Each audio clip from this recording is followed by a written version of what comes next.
Já que você chegou até aqui, deixe o seu joinha e inscreva-se no canal que está aí embaixo do seu vídeo, no canto inferior direito. E pegue essa carona comigo, que tá muito bacana. Vamos lá!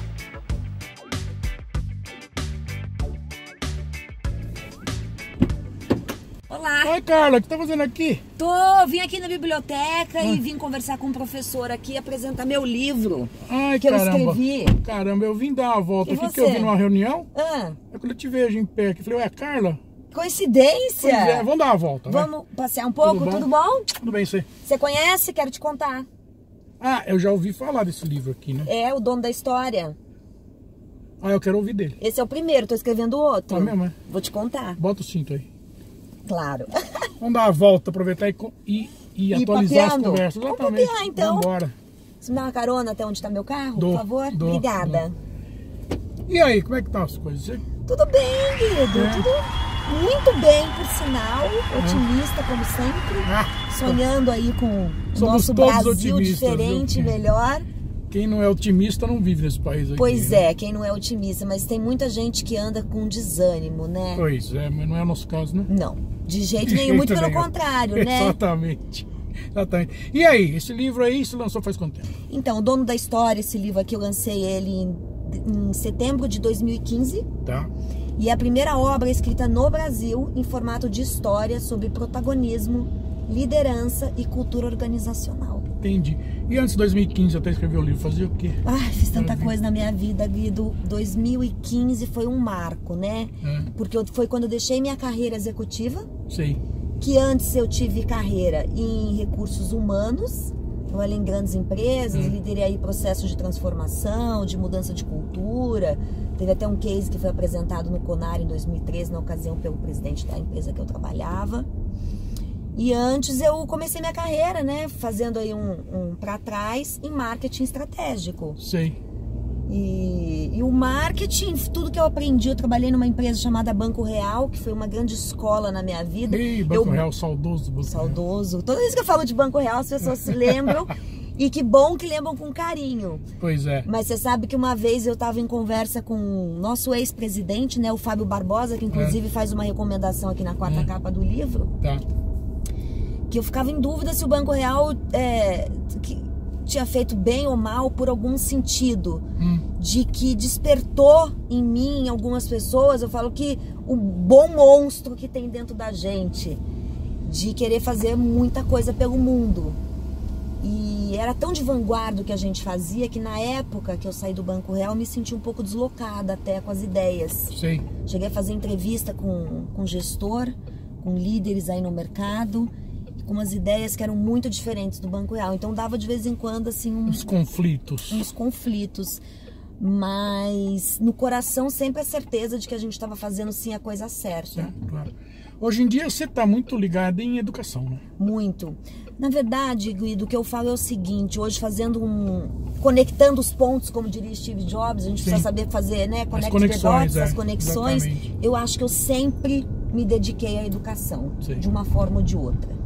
Né? Eu digo que hoje, com a maturidade, que eu sou uma empreendedora por essência e uma educadora por paixão. Entendi. Então, mesmo quando eu estava lá no banco, fazendo projeto de planejamento, de estratégia para transformação da cultura, era por meio da educação. Eu sempre acreditei na educação. Entendi. Desde pequena. Né? Que a Interessante educação isso, né? é uma coisa importante. Né? E aí, total, tem uma frase de Alexandre Garcia que eu adoro, que ele fala que a educação nos livra da condenação de ter uma vida nivelada por baixo. Exatamente. Eu acho Concordo. sensacional. Exatamente. E tem um exemplo na prática aqui, né? Total. A gente vê a países que se desenvolveram, como é o caso da Coreia do Sul, né? Coreia do Sul. A Coreia, Finlândia. Isso. Coreia ainda teve investimento dos Estados Unidos pós-guerra, né? Finlândia não. Finlândia é um outro case de sucesso que transformou o país pela educação. Coreia do Sul também. Você vê os números são impressionantes. E o que eu costumo dizer para as pessoas é o seguinte: se um consegue, todo mundo consegue. Claro. Eu falo isso tanto do ponto de vista de país, quanto para os indivíduos, quando eu estou fazendo o meu trabalho hoje. E eu não te contei, hoje eu palestro, além de escrever. Sim. dou palestra sobre como se tornar dono da história, ou seja, que é um tema que eu misturei nesse livro 2 conceitos fundamentais. Accountability e protagonismo. Tá. São histórias mesmo. São histórias. Na verdade, é uma única história que tem aqui no livro, do personagem principal, né? Que é um garçom, a gente vê pela... Sim, pela vestimenta Pela dele. vestimenta. Então, ele é um garçom que vive o ambiente corporativo. Tá. E o garçom nas empresas é aquela pessoa que, às vezes, ele entra em reunião, faz o seu trabalho de forma brilhante, sem atrapalhar a reunião. Exatamente. E, às vezes, as pessoas nem percebem, porque ele é tão bom no que ele faz... que você não percebe que ele tá ali. Agora, se ele falta, todo mundo vê, né? Todo mundo vê. E esse garçom que eu criei aqui, que é o Milton Leone, É. ele é um personagem ávido pelo conhecimento. Então ele presta atenção, não por fofoca, não, mas para aprender. Sim. Como é que esses caras, né, os grandes líderes, ele serve presidentes e diretores das empresas que ele trabalha, tomam decisões de porta fechada. Entendi. Aquelas que a gente não sabe como são discutidas. Sei. Né? E as pessoas às vezes ficam fantasiando como é que essas coisas são. Então o personagem aqui, o Milton Leone, o nosso garçom, conta pro leitor como que liderança é exercida na prática, dilemas da liderança, como é que se constrói uma cultura organizacional. Sim. E ele é o grande protagonista que ensina o leitor a sair da posição de vítima e se tornar protagonista. Entendi. Bacana, hein? Então tem muitos conceitos como pano de fundo. Eu sou apaixonada. Dá água na boca, hein? Dá água na boca? Que bom! Vou te dar um livro então de presente depois pra você ler. Que legal, quero mesmo. E você falou que você está escrevendo outro livro, é isso? Estou escrevendo outro livro. Eu tenho um segundo, na verdade, que eu sou coautora. Tá. Chama Segredos do Sucesso, da Teoria ao Topo. Tá. Onde eu conto um pouquinho da minha trajetória profissional. Tá. Você considera que é... Deixa eu pegar um gancho aí. Você considera que ele pode ser também um livro de autoajuda profissional? Pode. Se a gente olhar Pode no se sentido... enquadrar nessa... Pode. Se a gente olhar para autoajuda como um despertar da consciência. Sim, claro. Não é aquela... Como autoconhecimento. Não é autoajuda barata, não, de barata, faça não. isso que você Não. vai ser milionário. Não. Isso eu nem acredito. Não, também não. Né? Porque eu não acho que tem fórmula mágica, não. O que eu falo é o seguinte, se o cara tivesse a fórmula, ele não ia sair vendendo, né? Aliás, falando pra todo mundo, concorda? Ele vendia, né? Vendia, né? E se tivesse essa fórmula, estaríamos todos ricos, Exatamente. felizes no casamento. Exatamente. Não é por aí. E ao contrário, nós temos hoje, o Brasil, olha, só pegar um gancho para te dar um dado interessante. O Brasil hoje é o país de maior número de depressão e suicídio da América Latina. É mesmo, é. Então, você vê que os livros com fórmulas prontas, que as pessoas, às vezes no desespero de querer sair da angústia que elas estão vivendo, elas procuram, não resolve. Não resolve. Mas tem como. Não tem fórmula mágica. Não tem fórmula mágica. Quer dizer, o cara pode ler o livro, achar bacana, mas se ele não se esforçar, não vai pra lá nenhum. Claro que não. Se ele não se esforçar e mais, se ele não se dedicar a mudar as crenças e o pensamento. Exatamente. Né? É uma metanoia, né? Você tem que mudar mesmo a cabeça, né? Tem que mudar. O que eu digo para as pessoas é o seguinte, querido, os seus pensamentos geram os seus comportamentos. Sim. E os seus comportamentos geram os seus resultados. Sim. Então hoje, voltando à questão da educação que você me perguntou, eu sou apaixonada pela educação porque virtudes nós aprendemos. Então, falando do tema do livro, como já dizia Aristóteles, virtudes nós aprendemos porque nós não nascemos virtuosos. Não. Né? A gente nasce limpinho. Exatamente. E a gente vai aprender virtudes. E para mim foi muito emblemático isso e ficou muito verdadeiro. Eu pude comprovar isso na prática. Um dia que eu chego em casa, eu estava escrevendo o livro, ainda era executiva quando eu escrevi o livro. E aí eu cheguei em casa, minha filha, eu tenho 2 meninas, elas têm 3 anos e 8 meses de diferença uma da outra. Sei. E aí a mais velha tava chorando, eu falei com a pequena assim, o que aconteceu? Porque eu já sei que a bichinha é danada, né? Ela falou, mamãe, eu bati na uíça com o dedinho assim apontando, porque ela me provocou. Ah, que lindo. Eu falei, danada, a bichinha nem sabe falar direito, mas sabe culpar. Exatamente. Porque a gente culpa procurando, sabe o que a gente espera nessa hora, quando a gente culpa? A gente espera a inocência, espera ganhar o perdão do outro. Exatamente. E então, se você é uma mãe, e um o outro pai... se vire pra... E aí a culpa é do outro, coitada da irmã. Mas se as pessoas não trabalharem essa mudança e os pais, que é o primeiro lugar onde a gente aprende virtudes é em casa, com quem nos educa, insistir na questão da responsabilidade, você bateu como uma consequência da sua ação, mas você tem escolha de agir diferente, se os pais não fizerem isso, as pessoas nascem vítima e Exatamente, nascem e desenvolvem uma habilidade incrível de culpar o mundo. Exatamente. Exatamente. Então, por isso que eu sou tão apaixonada por essa virtude tão importante, porque se as pessoas aprendessem sobre essa virtude de pequeno e fortalecessem ela na escola, e depois vem as instituições e o trabalho ainda dando, né, mais força para tudo isso, a gente teria um Brasil diferente. Sim, totalmente. E aí tá a força do meu propósito. É por isso e é por ele que eu trabalho. Bacana. Agora, você está com um projeto de e-commerce, não, de educação à distância, né? Estou. Uma escola, então, uma escola apaixonante, que é de cursos livres, online. E eu vou te contar, eu criei uma inovação que não tem nenhuma escola que oferece isso. O Mundo E, que é a escola que eu idealizei, é a primeira escola a oferecer o mesmo conteúdo em 5 formatos. Olha que bacana. Sabe o que significa isso? Nós somos diferentes, eu e você, certo? Certo. Imagina numa sala de aula, cada um aprende de um jeito. Sim. Então, o Mundo E oferece esses formatos diferentes pensando nisso. Então, a pessoa que é visual, ela tem vídeo. A pessoa, por exemplo, que tem déficit de atenção, aprende melhor em diagrama. Que a gente chama de mapa mental. Sim. Nós temos esse formato em mapa mental. E uma coisa que me inspirou a montar e a criar tudo isso, um dia eu estava assistindo, eu gosto da neurociência, e eu estava assistindo uma entrevista sobre neurociência, e a pessoa estava declarando que ela teve dificuldade de se formar na faculdade e só conseguiu porque a irmã lia, porque ele tem dislexia. Ai, tadinha. E a pessoa dislexa, ela só aprende ouvindo. Sim. Eu falei, eu preciso fazer alguma coisa. Educação tem que ser acessível para todo mundo. Sim, sim. E você ter uma questão como essa, como a dislexia, não pode fazer de você uma pessoa menor para aprender. Não. Você não pode ser marginalizado, né? Claro que não. E como todo mundo, nós somos indivíduos e únicos, aprendemos de forma diferente, captamos o mundo de forma diferente. Então o Mundo E traz o mesmo conteúdo, diferente de tudo que tem por aí, em 5 formatos. Porque como que as escolas online oferecem conteúdo? E eu te falo isso, Guido, porque eu fiz muito curso online nesses últimos 3 anos. Sim. Uma porque eu adoro estudar. Sim. E a outra, para ver mesmo o que as plataformas estavam oferecendo, as escolas. Fiz MIT, fiz Berkeley. Aliás, no MIT eu fiz 2. Um, inclusive, de inovação. Tem uns cursos ótimos lá, tudo de graça, né? Inovação na educação com Peter Senge. Fiz cursos no Brasil, enfim, fiz muita coisa. Fiz propósito com o Simon Sinek. E o que eu percebi é que os cursos online oferecem aula em vídeo e conteúdos complementares em texto.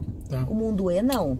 O Mundo E você tem todo o conteúdo em vídeo, em áudio, em mapa mental, em slides, em e-book, que é um conteúdo mais denso. Claro que cada formato respeita ali a sua característica da mídia. Claro. Mas é o mesmo conteúdo. E adicionalmente a gente tem materiais complementares. E muito exercício. E você já começou a produzir tudo isso? O conteúdo, o curso está pronto, já está no ar. É mesmo? E olha que legal. Nós desenvolvemos com psicólogo e pedagoga um teste para as pessoas poderem saber o seu estilo de aprendizagem. Porque a nossa educação... Já que você oferece, precisa fazer A nossa educação não ensina a gente a olhar para dentro, certo? O que você aprende na escola? Matemática, física, tudo que é exterior. Exatamente. E não ensina o autoconhecimento. Exatamente. Então as pessoas sabem pouco como elas aprendem melhor. E tem uma coisa interessante. O nosso cérebro, Guido, aprende pela dor ou pelo prazer. Então, se você não tiver prazer em estudar, você não aprende. E não vai aprender, não. E esse é um dos problemas que a gente tem com a educação. Velha, né? Eu falo que a gente tem uma educação do século XIX Escolas do século XX e alunos do século XXI. Exatamente, aí é um conflito. Não, sem desmerecer professores, tem pessoas maravilhosas, tem gente fazendo trabalhos pioneiros. Eu tô falando sempre no geral quando eu digo isso, quanto nós estamos atrasados. Sim. Então o mundo E vem questionar e revolucionar. Se somos diferentes, por que precisamos aprender tudo da mesma forma? Pois é. Pois é. É uma discussão ampla essa. É enorme. Dá pra gente ficar horas. Ó, dá pra ficar aí o restinho de ano conversando, viu? E a tutoria disso, quem faz? Por exemplo, dá pra tirar dúvida? Dá pra tirar dúvida. Eu sou professora de alguns conteúdos que tem lá da minha especialidade. Tem outros professores contratados de mercado, pessoas especialistas nas suas áreas. E os professores estão à disposição para tirar dúvidas, sim. Então a gente tem um processo de tutoria, de acompanhamento do aluno. Sim. Que bacana, hein? É bem diferente, assim. E você demorou para fazer quanto tempo para fazer esse conteúdo todo? Para montar 1 ano. 1 ano. Mas trabalhando muito. Pra você ter uma ideia, no projeto inicial do primeiro curso que a gente montou, foram 27 pessoas envolvidas. Olha. Entre design gráfico, design instrucional. Isso é outra coisa diferente no mundo E. O nosso curso, para ser montado, ele passou por curadoria de conteúdo, por design instrucional, para ter assim um conteúdo muito potente que realmente fizesse a diferença na vida das pessoas. E qual é que é o endereço para acessar? mundoe.net.br. Fácil. Fácil. Mundo E tudo junto. Sim. E agora eu quero te contar do que é o nome que as pessoas sempre perguntam. Você vai me perguntar, Carla, por que Mundo E? Assim, Carla, por que Mundo E? Tô curioso, por que Mundo E? Porque quando a gente olha para a sociedade industrial, Guido, as pessoas só podiam ser uma coisa ou outra. Sim. Nós viemos de uma sociedade do ou. Sim. Né? Sim. E nós entramos numa era onde nós estamos no mundo E. Que você pode ser. Vou falar de mim, por exemplo. Eu, Carla, sou mãe, e-escritora, e-esposa, e-palestrante, e-professora. Então é a mesma pessoa, uma essência em vários papéis. Tá. E tempo para tudo isso. E tempo para tudo isso. Esse é o grande desafio da vida moderna. É exatamente. Então, o tempo para tudo isso, ele tem relação com disciplina e muito planejamento. Sem dúvida. Então eu adquiri um hábito bom da vida executiva, que eu fui trabalhar com planejamento estratégico, de planejar minha vida. Então todo dia eu escrevo a minha lista de afazeres. Eu falo que eu sou a louca das listas. Então lista de afazeres do dia, lista do que é importante, lista do que é prioridade e organização de tempo. Né? Chegar sempre no horário, nos compromissos, que é o que eu controlo. É importante. É o meu tempo. Né? Então eu vou encaixando. E você tem que respeitar o tempo do outro também, né? Tem que respeitar o tempo do outro. Respeitar o tempo do outro, com certeza. Não só o tempo do outro, mas respeitar o outro como um todo. Exatamente. Né? Mas é muito comum as pessoas... nós não temos cultura de planejamento no Brasil. Não, imagina. De jeito nenhum. Né? E temos uma cultura, por exemplo, eu trabalho quando executiva e escuto isso até hoje nas organizações. As pessoas chegam atrasadas em reunião, o que elas falam? O trânsito. O trânsito. Quando eu tô agindo assim, eu tô agindo como vítima. Aí quando você vai, que nem eu fui lá em Atibaia dar uma palestra pra faculdade de jornalismo lá, outro dia. Só que eu fui bem antes, né? Eu saí de manhã daqui, né? Lá, se eu chegasse atrasado, não ia poder falar que era o trânsito. Eu fui dar à noite e eu fui pra lá, vou pra lá na hora do almoço. Mas as pessoas tranquilo, vou sossegado. Lembra que eu te falei da criança que culpou a irmã? Então, a minha filha? Sei. O que você não corrige isso na criança, quando adulto isso fica mais difícil, mas é possível. Né? Hashtag é possível, eu falo. Claro. E aí você se desenvolve mestre em culpar o outro. Aí você culpa o trânsito, culpa o governo de não dar resultado. Ontem eu estava lendo uma notícia que a mortalidade de startup no Brasil ainda aumentou. É imenso, É imensa. E aí eu falo para os empreendedores, você está pensando e agindo como dono do seu negócio e fazendo planejamento, priorizando, você sabe o propósito do seu negócio? Então as pessoas às vezes montam negócios para se livrar de algumas questões, mas não por propósito e não tem planejamento. Não tem. É complicado. Mas é divertido. Mas é divertido, quer dizer, é complicado, mas tem jeito. Claro que tem jeito. Né? Aliás, você falou uma coisa que me irrita profundamente quando as pessoas falam que o Brasil não tem jeito. Quando eu falo que o Brasil não tem jeito, Guido, eu tô omitindo o meu eu. Exatamente. Não, você tá jogando tudo pra cima dos outros. Tudo pros outros. Tudo pros outros, E o Brasil tem jeito, sim. O Brasil tem jeito porque depende de nós, das nossas atitudes e nossas escolhas. Tudo isso é educação. Tudo isso é educação. E aí vem o meu propósito, que é o que me move, né? Ensinar na sociedade brasileira sobre essa virtude moral. Sim. De agir como dono.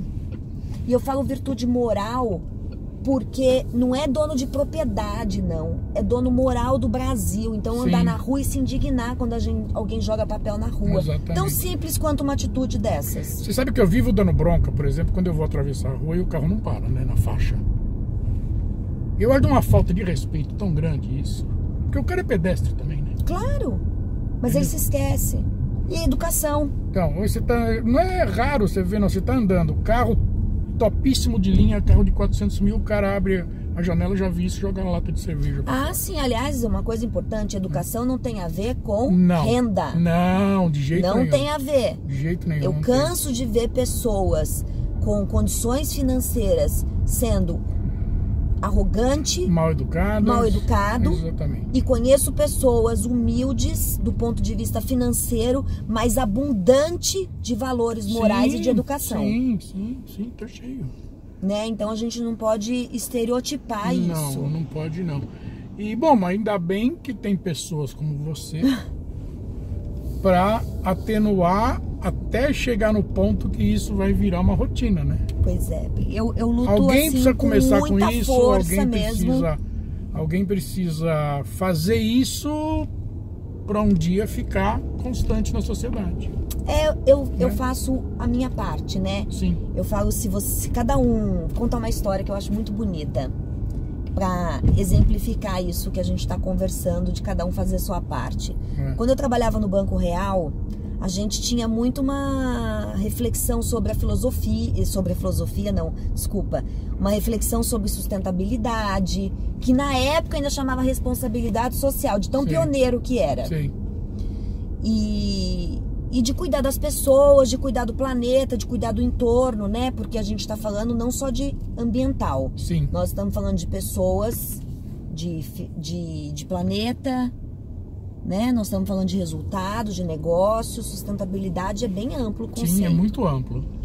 E aí o presidente do banco na época, o Fábio Barbosa, olhava pela janela da sala dele, que era no 3º andar, e a sede do banco na Paulista tinha do lado uma rua, uma viela, que não passava carro, mas que era escura à noite, tinha mendigo, tinha traficante de droga, que era perigosa, e à noite as pessoas não circulavam ali. Aí um dia, já de noite, ele olhando pela janela dele, falou assim: uau, eu fico tanto falando em mudar o mundo, que tal eu começar aqui na minha pela vida. rua ao lado? E começou o projeto da rua ao lado. Foi muito legal. E aí a gente começou uma movimentação para tirar os mendigos dali, arrumar abrigo para eles. Sim. Entrou com um projeto na prefeitura para iluminar a rua, que ficou embargado 2 anos. Olha que coisa, né? Isso. E, enfim, conseguimos iluminar a rua, dar vida para ela. Montou-se uma floricultura ali, então a empresa que foi montar a floricultura, nós sugerimos que eles contratassem pessoas de baixa renda que nunca tinham trabalhado para gerar emprego ao menor aprendiz. Sim. Montou um café, então a rua, que era triste, perigosa e escura, passou a ser alegre e recebeu o nome de Alameda das Flores. Ah, que legal. É bonita essa história? Linda, bacana pra caramba. Isso tem a ver com atitude. Às vezes as pessoas falam assim, mas o banco tinha dinheiro. Não, quantas empresas têm dinheiro e não têm atitude? Porque as empresas são pessoas, Guido. Exatamente, é claro.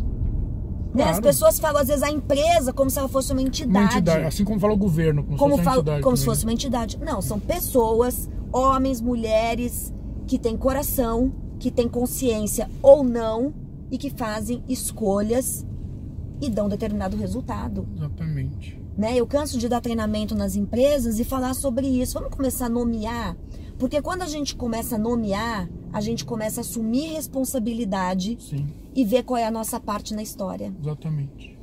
Então esse tem sido o meu grande trabalho Eu já fazia isso enquanto executiva, né? Na empresas que eu trabalhei, eu montei universidade corporativa, treinamentos, transformação de cultura. Enfim, isso tem história que não acaba mais. Eu fiz muita coisa na minha vida pra gente ficar aqui, olha, essa carona dá pra gente ir até o outro lado do país. Pois é. Pra te contar tanta história legal. Só que chegamos no teu carro já. Chegamos. Muito obrigada. Foi muito bom conversar com você. Adorei. De vez em quando precisamos fazer uma dessa, hein? Vamos fazer? Vamos fazer uma selfie. E ó, dá uma olhada lá no Mundo E, no site, conhece. Claro. Porque além dos modelos baseado no modelo mental das pessoas, a gente tem uma coisa que o aluno monta a trilha dele. Então o curso, ele pode comprar o curso completo com 7 módulos, por exemplo, o curso de protagonismo, ou fazer só o módulo de propósito, ou fazer só o módulo de criatividade, aquilo que ele precisa. O preço é modular? O preço é modular. Então o foco está no aluno. Entendi. Não é a escola que escolhe o que você tem que estudar. Você escolhe o que você tem que estudar dentro daquilo que a gente tem para oferecer. É mundoe.net.br. Mundoe.net.br. Moleza. E o meu site, se você quiser ver lá as palestras que eu faço, carlavais.com.br. Vais, W-E-I-S-Z. Vais. É alemão? Húngaro. Húngaro. Que é a mesma coisa que alemão, branco. Parecido, né? Branco, luz, transformação. E eu escolhi usar o sobrenome no meu trabalho porque ele tem um porquê. É luz. Sim. O branco junta todas as cores do espectro. Todas, exatamente. Que bacana. Olha o livro que eu ganhei. Tá bom. Obrigado, viu? Vamos fazer um selfie? Vamos. Então andando de carro, as coisas acontecem sim. Essa carona tá sendo boa pra você, também tá sendo boa pra mim.